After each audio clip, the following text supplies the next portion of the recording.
She brought food to a homeless man, daily, unaware he was a disguised millionaire who'd asked for her hand in marriage.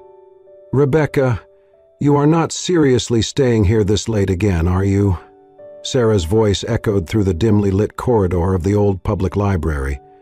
Her brows were knitted in worry as she peeked out the tall windows at the swirling snow beyond.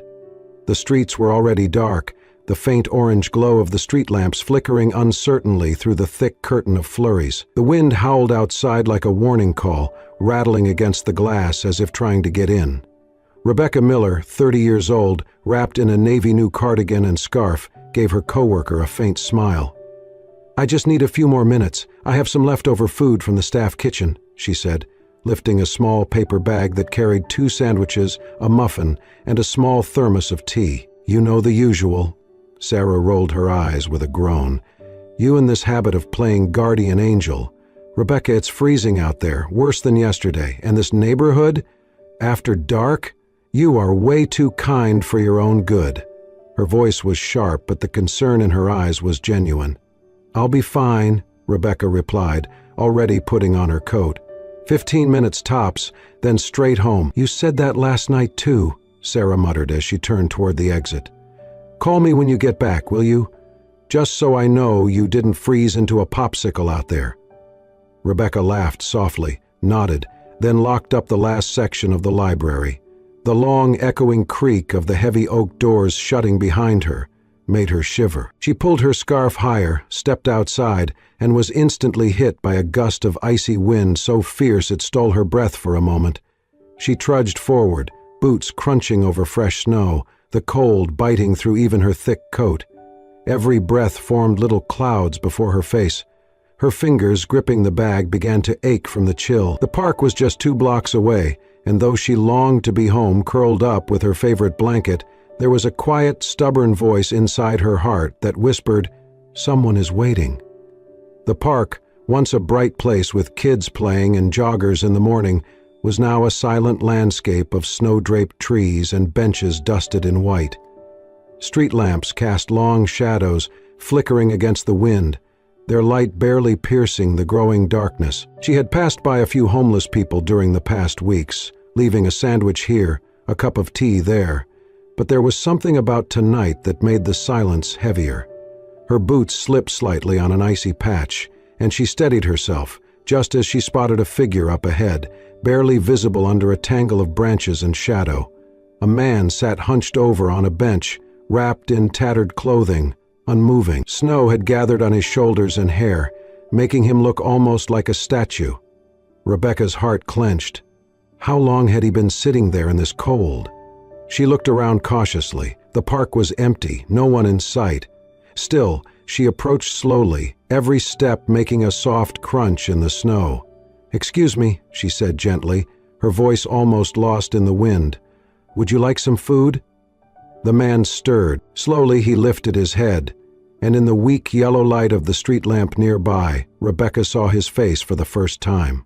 His cheeks were sunken, his beard thick with frost, and his lips tinged blue from the cold, but it was his eyes, dark, deep-set, filled with something she could not name, that stopped her breath.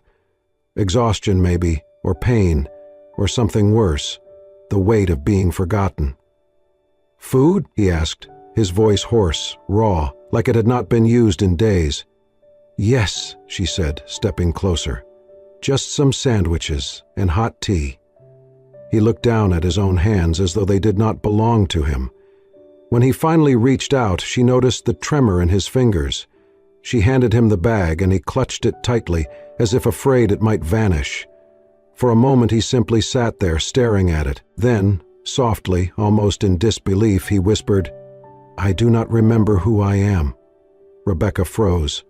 The sentence hung in the air, sharper than the wind. "What do you mean?" she asked, her voice barely above a whisper. "I do not know my name, where I came from, nothing," he said, looking at her now, those haunted eyes searching hers. "It has been weeks, or months. I just woke up one day in an alley. I had nothing. I was no one." A chill that had nothing to do with the weather crept through Rebecca. She had helped many people before, men and women down on their luck, fighting demons visible and invisible. but never had someone told her they had forgotten themselves. She sat down beside him, ignoring the cold seeping through her coat from the snow-covered bench. "Then I'll call you James," she said softly, "just so we can talk. I'm Rebecca." The man blinked, almost like a child hearing his name for the first time. "James," he repeated. "That sounds okay." She poured some tea from the thermos into a small cup and handed it to him. His hands shook as he took it, and when the warmth hit his lips, he closed his eyes. A tear slipped down his cheek. "Thank you," he whispered. "I did not think anyone would ever see me again." Rebecca placed a gentle hand on his arm. "Everyone deserves to be seen." They sat in silence as snow drifted around them like stars falling from the sky. And though she had come only to give a meal, Rebecca knew deep inside that tonight was different, that something had begun, something she did not yet understand. The next evening, just as the sky turned an inky shade of blue and the city lights blinked to life, Rebecca was once again at the park. The paper bag in her hands carried 2 freshly made sandwiches, a small container of hot soup, and a thermos of tea. Her breath came in soft clouds as she made her way down the familiar path, past the quiet duck pond now frozen over, past the old bench beneath the tall elm tree. His bench, and there he was. James. He sat a little straighter than the night before, wrapped in an old army coat someone must have given him. The snow from yesterday had melted off his shoulders, and though his hands were still raw from the cold, he looked slightly more alert. "You came back," he said, his voice less hoarse this time. Rebecca smiled as she handed him the bag. "Of course I did." Over the next week, and then the next, it became their ritual. After work, Rebecca would gather leftovers from the library's small cafe, sometimes stop by a nearby diner to buy something warm, and head to the park. James was always there, always waiting, sometimes sitting quietly, sometimes pacing nervously, but always there. They talked. At first, it was mostly Rebecca who spoke, about her job, about books, about growing up in a small town before moving to the city. Slowly, James began to open up too, not with details of his past. He still had no memory of where he came from, but with fragments of thoughts, observations, reflections. "You know," he said one evening as they sat with the thermos between them, "the way the snow gathers on those branches, it reminds me of a Japanese print I once saw, hokusai perhaps. The precision of it, the quiet." Rebecca turned to him, surprised. "You know hokusai?" James blinked.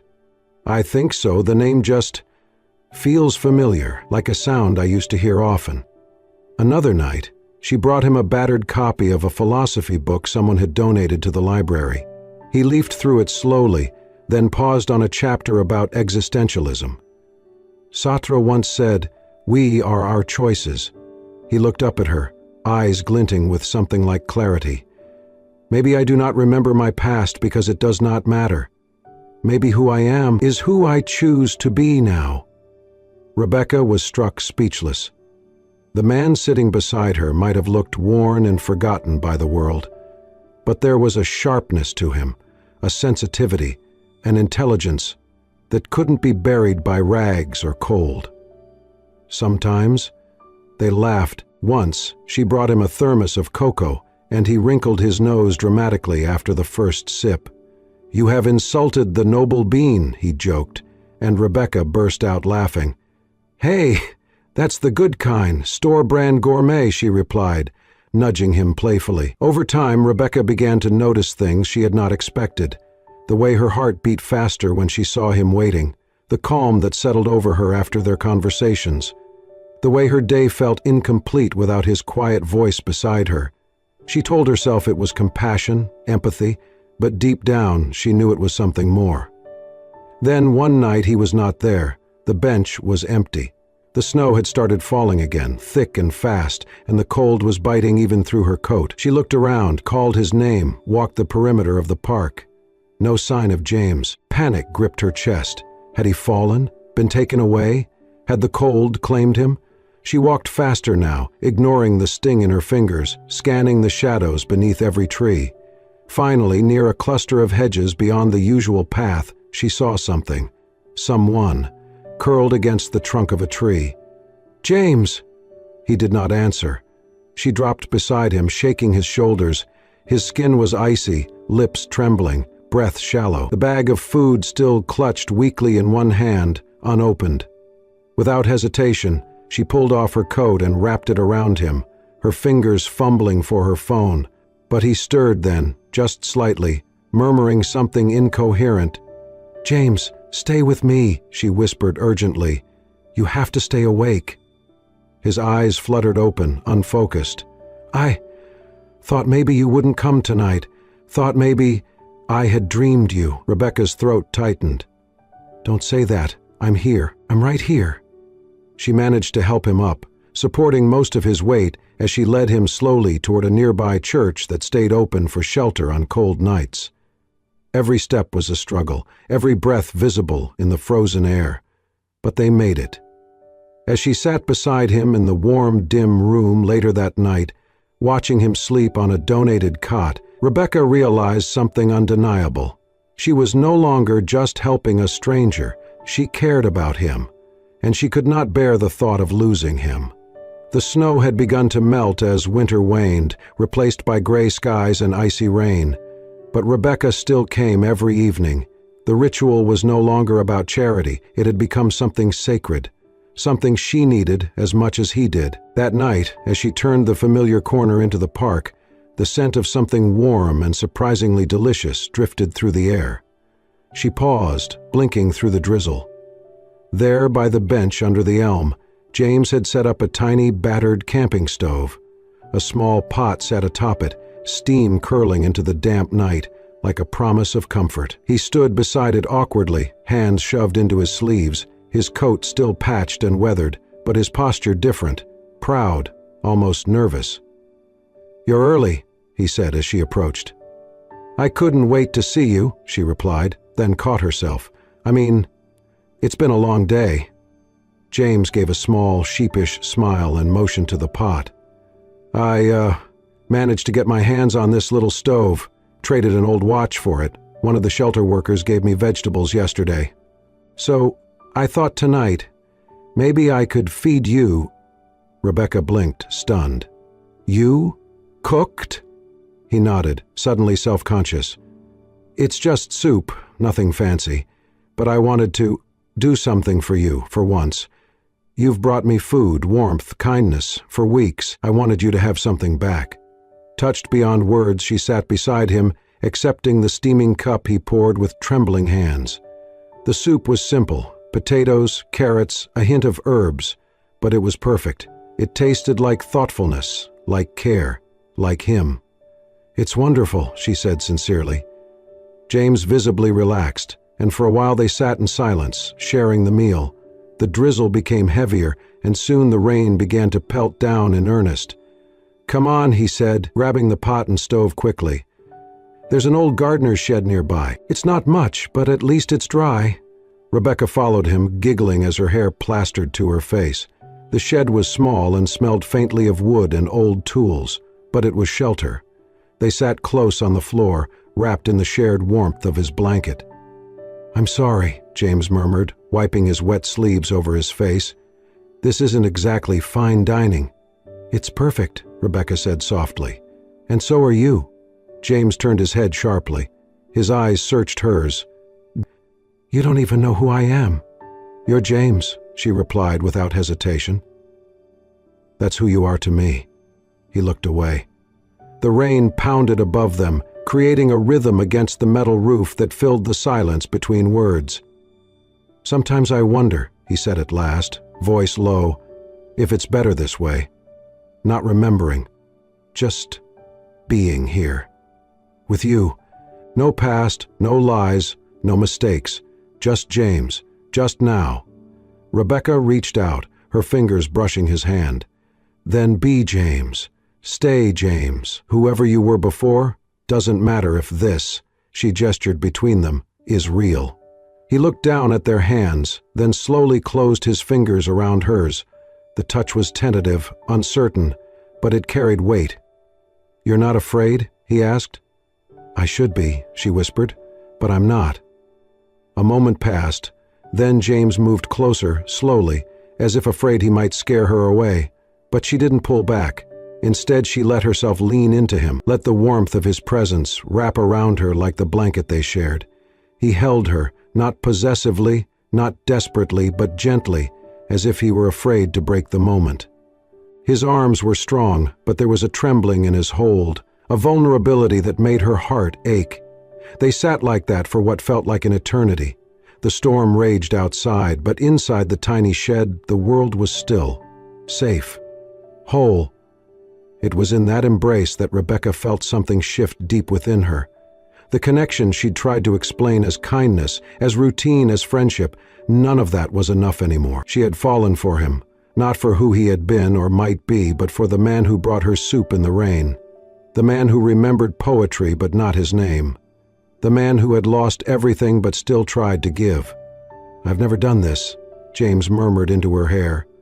"Not like this, not without knowing what comes next." Rebecca smiled against his shoulder. "Then don't think about what comes next. Just be here." His arms tightened around her for a moment. Then they loosened, and he pulled back just enough to look into her face. "Rebecca," he said softly, "I don't know what I did to deserve you." She brushed her fingers against his cheek. "Maybe you don't have to earn it. Maybe we just found each other." His eyes glistened, but he said nothing more. He did not have to. That night, long after the rain stopped, they left the shed together, still wrapped in silence, but hearts forever changed. Rebecca knew then she loved him. The night was unusually quiet. Rebecca had just finished tidying up after a long shift at the library. Her tea had gone cold beside her, forgotten as she sank into the couch in her small apartment, flipping through the TV channels absent-mindedly. Outside, the wind whispered through the city streets, carrying with it a sense of something about to shift. She stopped on the evening news. "Still no updates on the mysterious disappearance of tech mogul Matthew Kane," the anchor reported, his tone measured but dramatic. "The CEO of Kane Tech vanished without a trace nearly 2 months ago, following a high-sped car accident on a remote mountain road. Despite extensive searches, his body was never recovered. New speculation has arisen due to a possible sighting in a downtown district last week. Authorities have released this image." The screen flashed a photograph. Rebecca froze. It was him. Or it looked like him. She leaned forward, heart pounding. The man in the photo was cleaned up, dressed in a tailored suit, standing at a press event. But the jawline, the eyes, the shape of his mouth, it was uncanny. Her stomach twisted. It was James. No, it was Matthew Kane? She grabbed her phone, quickly searched the name. More images filled the screen. Board meetings, speaking events, charity galas, all featuring the same face. Her James, but in another life. A tremor ran through her. She printed one of the clearer photos at the library the next morning, hiding it between the pages of a book. All day she could barely focus. Her thoughts spun. Who is he, really? Was he dangerous? Why doesn't he remember? But underneath the fear was something deeper. Grief. If James truly was Matthew Kane, the man she had fallen in love with was someone else entirely. And yet, maybe he wasn't. Maybe he was still him, just lost. That evening she made her way to the park, the photo pressed tightly in her coat pocket. James was there, sitting quietly, sketching something into the frost on the bench's wooden armrest. He looked up and smiled when he saw her, but his smile faded quickly when he noticed the look on her face. "Rebecca, what's wrong?" She didn't answer right away. Instead, she sat beside him, took a shaky breath, and handed him the folded paper. "I need you to look at this." James unfolded it, slowly, like someone opening a door they feared was booby-trapped. His eyes scanned the image. He did not react at first, but then his hand began to tremble. "Is this—" "It's you," she said softly. "Or it could be." He looked again, then again. His breathing grew erratic. His voice broke. "I have seen this suit. I've dreamed of it. I've dreamed of glass buildings and a woman screaming. Then, headlights. I thought it was just a nightmare." Rebecca touched his arm. James, do you remember anything else? He looked at her, eyes wide with panic. I was in a car, nighttime. Someone was chasing me. I heard voices, arguing. They said I knew too much, that I needed to be silenced. And then I woke up in an alley, bruised and cold and bleeding. No wallet, no name. She swallowed hard. James, I think you're Matthew Kane, a tech CEO, a missing millionaire. People think you're dead. He stood abruptly, pacing. No, that can't be. That person, that life. I don't remember it. I don't want to remember it. He clutched the photo like it might burn through his fingers. Rebecca stood too, watching him carefully. But it's your face, your name. You're not just anyone. I don't care, he snapped, then immediately softened. I'm sorry, I'm scared. I finally feel something real here, with you. If I go back to that life, what if it swallows me? What if I lose this, what we have? Rebecca reached for his hands. Then let's take it slow. We don't have to go to the police, not yet. But James, if your past comes looking, we need to be ready. His gaze dropped to the snow between them. All this time, I thought I was nobody. But maybe I ran away from somebody I couldn't be anymore. Someone I hated. You don't know that. I don't know anything, he whispered. There was a long silence. Then he met her eyes, and his voice steadied. Even if I was Matthew Kane, I don't want to be him again. I want to be James, the man who waited in the cold for you, the man who made you soup. Rebecca smiled faintly through the storm of emotions. Then you're James. To me, you've always been James. He looked down at the photo again, then folded it carefully and placed it back in her hand. I trust you, he said. You are the only part of this world that feels safe. As the wind picked up around them and the snow began to fall again, they stood together beneath the flickering park lamp, two people caught in the middle of a truth too big to understand, but holding on to the only thing they could, each other. It began with a photo. Someone had snapped them in the park, Rebecca handing James a cup of tea, her fingers brushing his arm. An innocent moment, but one the world interpreted differently. The next morning, her phone wouldn't stop buzzing. She dismissed the first few calls until she saw the headline, Missing Tech Mogul Found, Woman Believed to be Caring for Disguised Millionaire. The article featured a grainy image of Matthew, on a bench beside her. Another showed Rebecca outside the library. The caption hit her like a blow. Local librarian may be key in Matthew Kane's disappearance. By noon, reporters swarmed the library. They lined the steps, pointed cameras in her face, and fired off questions. Miss Miller, how long have you known him? Did you know he was Matthew Kane? Are you in love with a billionaire? Rebecca kept her head down, forcing her way through the chaos, but her quiet world had shattered. She was no longer just Rebecca Miller. She was the woman who saved a millionaire. Meanwhile, Matthew's face was everywhere, on screens, in papers, on phones. His past, once buried under frost and silence, was erupting. The board of Kane Tech sent men in dark suits to the park, urging him to return. We need you. The company needs you. He felt the ground shift beneath him. His memories were patchy, his identity unsteady, but the pressure of expectation was unmistakable. The name Matthew Kane came with weight, and now there was no more hiding from it. That evening he stood at Rebecca's door. She opened it slowly, eyes searching his face. You've seen it, he said. She nodded. They're outside. They won't stop, he stepped in, but didn't sit. They want me back, Kane Tech, my old life. I don't even know who that is anymore. You don't have to go if you're not ready, she said gently. But I am already out there, he replied, voice tight. They know who I am, and now they know who you are. You're caught in this because of me. I'm not afraid of them, she said. You should be, he whispered. You didn't fall for a billionaire, you fell for James, the man with no name, no past. Her eyes welled. He's still here. He shook his head. He disappeared the moment the world remembered me. She stepped closer, touched his chest. Don't push me away. But he stepped back. They'll dig into your life. They'll twist everything. You deserve peace.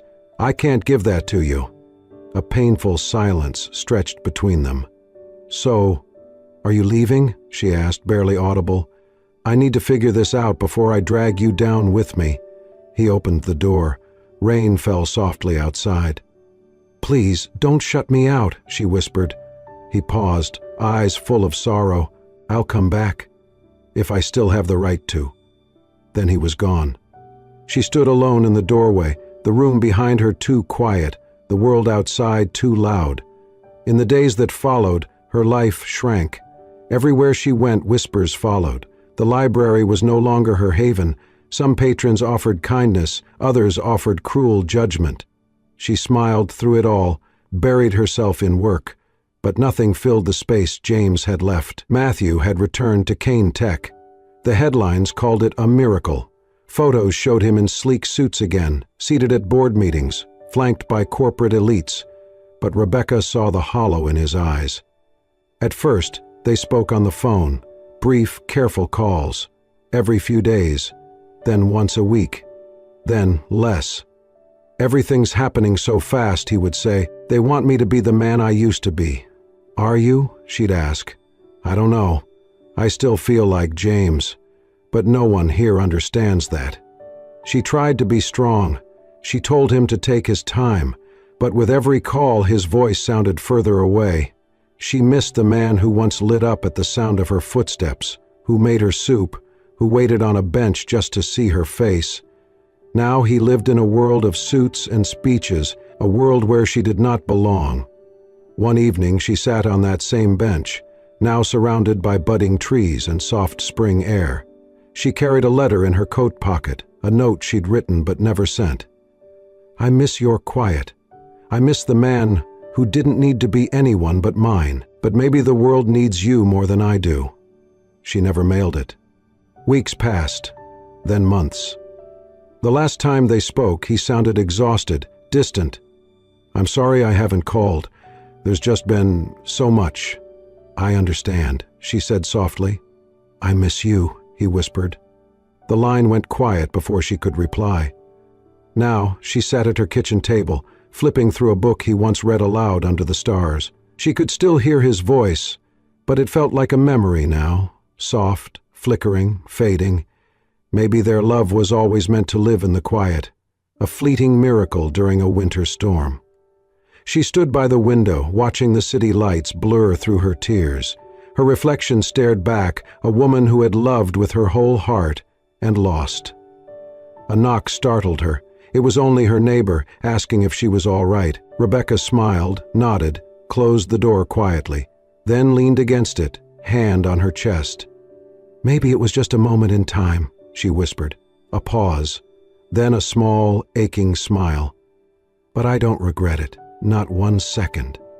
She picked up a pen and began to write, not for him, not for the world, but for herself.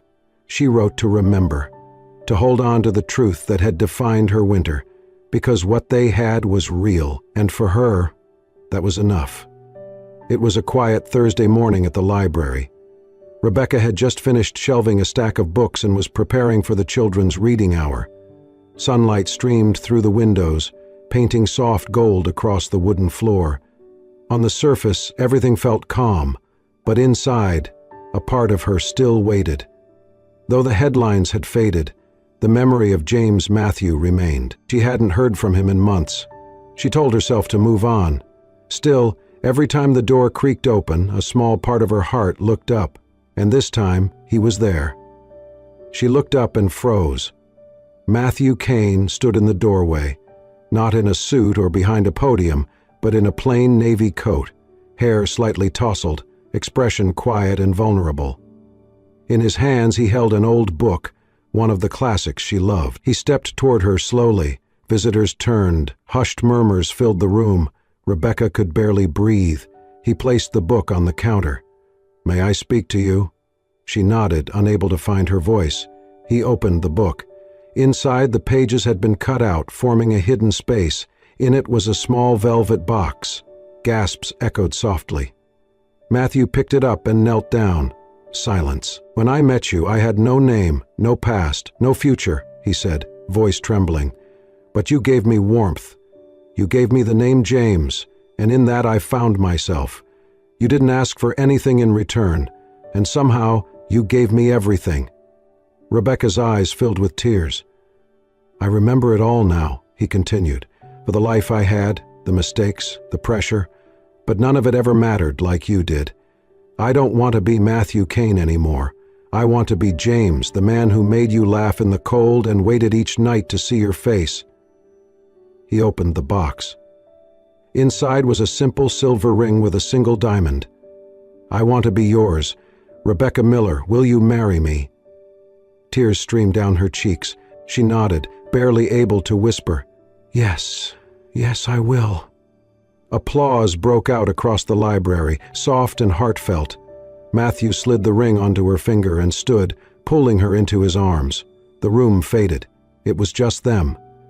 "I'm never leaving again," he whispered. She touched his face, as if confirming he was real. "You really came back?" "I had to. When I had everything, I was lost. But when I had nothing, I had you. And that was everything. I missed you every day," she said. "I missed you every breath," he replied. Later, as they sat on the steps outside the library, the world resumed around them. Cameras flashed, passers-by whispered, but none of it mattered. Matthew leaned in, resting his forehead against hers. "So, fiancé?" Rebecca laughed through her tears. "Only if I can still call you James," he smiled, eyes soft. "Forever." They were married in the same library where he had once proposed. It was a small ceremony, just close friends, colleagues, and a few patrons who had witnessed their journey unfold. Rebecca wore a simple ivory dress with lace sleeves, her hair down, soft curls brushing her shoulders. Matthew stood beside her in a tailored but modest suit, no tie, just a quiet smile that never left his face. There were no paparazzi, no grand venue or lavish party, just laughter, heartfelt vows, and tears of joy. As they exchanged rings, surrounded by books and memories, the past no longer held power over them. They had written their own story, page by page, in kindness, in struggle, and in love. After the wedding, they began something new. Together, they launched the James Project, named not after Matthew's real identity, but after the man he had become when he had nothing. It was his way of honoring the life that had taught him what truly mattered. The James Project focused on helping the homeless reclaim their dignity and rebuild their lives. It offered not just meals and temporary shelter, but long-term support, mental health counseling, job training, identification services, and transitional housing. Rebecca, with her compassion and quiet strength, became the heart of it. Matthew, using his resources and business acumen, became its backbone. What started as a single community center in their city soon expanded across the state, then nationwide. Volunteers poured in. Formerly homeless individuals became mentors for others. Stories of second chances echoed through the halls of every shelter they opened. "We don't just give people a bed," Rebecca said once during a fundraiser. "We give them a name, a voice, and the hope that tomorrow can be different." Matthew watched her with pride that night. The woman who once brought a sandwich to a man with no past had become the spark of a movement. Years passed. They moved into a cozy home, not too big, not too small, a place filled with books and laughter and quiet Sunday mornings. Their daughter, Emily, grew up hearing the story of how her parents met. She called it the Snow Story, and often asked to visit the park where it all began. On the 20th anniversary of the James Project, the family returned to that same park bench. Matthew had gray in his hair now, and his hands moved a little slower. Rebecca wore glasses, her curls streaked with silver. Emily, now a young woman, walked between them, arms looped through theirs. The bench was still there, slightly worn but sturdy. They sat in silence for a moment. Matthew reached for Rebecca's hand. "It all started here," he whispered. She smiled, "with a sandwich and a name." Emily sat at their feet, looking up at them with wonder. "Do you think it was fate?" she asked. Rebecca glanced at her husband before replying. "I think it was kindness, one simple act. That's all it took to change everything." Matthew nodded. "Never underestimate what one small moment can become." The sun dipped behind the trees, casting golden light across the park. Birds sang above. The bench, once a place of cold and despair, was now a symbol of redemption. As they rose to leave, Rebecca glanced back once more. "Thank you," she thought. "Thank you for the night I almost stayed home, for the snow, for the stranger who became my life." She turned to her daughter and took her hand. "Remember this," she said gently. "Never underestimate the power of kindness. It can change an entire life." Emily nodded, her eyes shining, and together they walked on, leaving behind the bench, but never the story. And so ends the incredible journey of Rebecca and James, two souls who found each other not through wealth or status, but through compassion, resilience, and the quiet, unwavering power of kindness. Their story reminds us that even the smallest gesture can spark a transformation, that love often blooms in the most unexpected places, and that sometimes giving someone a name is the same as giving them a second chance at life. If this story touched your heart, made you believe in the magic of human connection, or reminded you of the beauty in everyday kindness, don't forget to like, share, and subscribe to Soul-Stirring Stories. Join our growing family of listeners who believe in the healing power of storytelling. Here, you'll find tales that inspire, comfort, and remind you that hope is never truly lost. Thank you for being here, and remember, a single act of kindness can change everything. See you in the next story.